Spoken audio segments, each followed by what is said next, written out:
Fitchburg, Sharon Smith slips a large pane of amber glass off the shelf at her shop, Twin Cities Stained Glass. She holds it above her head as sun streams through, revealing a multicolor swirl of blue and green. "It is," she says, "one of the best pieces of glass for sale at the Water Street store she's owned for 26 years, since her husband's hobby became her full-time business." "You're paying for the beauty of the glass," she says.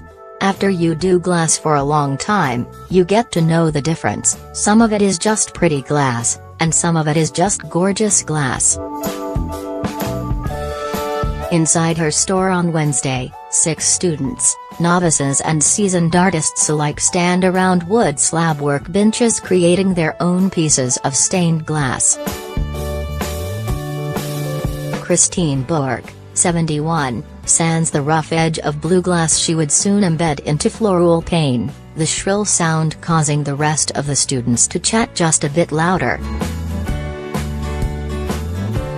"You'll hear a few swear words fly," jokes Greg St. Cyr, a retired 70-year-old former U.S. Air Force jet mechanic.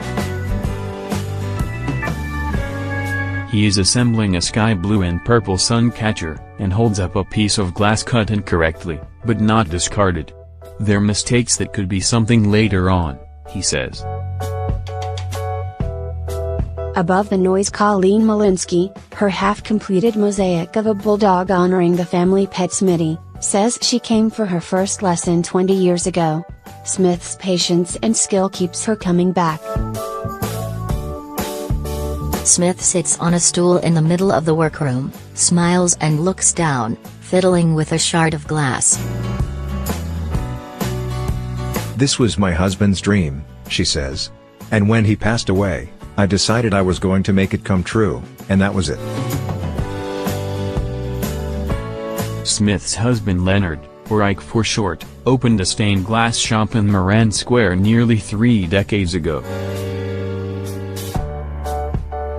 They bought a bigger building on Water Street a few years later, converting the upper level into an apartment where Sharon still lives today. "I don't walk far to get to work," she jokes. Ike fell ill and died 3 years later. Smith quit her job at a bank to run the shop full-time. Stained glass lamps and paints the couple made pepper her apartment walls and sit by her bedside. The first piece Ike made, a window pane with a yellow iris flower, sends yellow light into her bedroom. A piece she made for her son hangs in the window of another room. It depicts a collage of multicolored tulips, chosen after a poem about the bulbs her daughter-in-law read to her grandson, Nathan. Nathan, says Smith, died from a congenital disease when he was 3. "Some of these pieces, they have a special meaning," she says. A buzzer sounds, a customer has come in. Smith rushes downstairs, where her students are still at work. Christine Bork, 70, of Westminster pauses work her piece. Her fiancé, whom she met later in life, bonded after learning their spouses passed away on the same day, was about to stop by.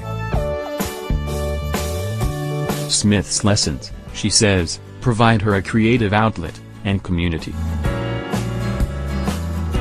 "For me, it's therapy," she says.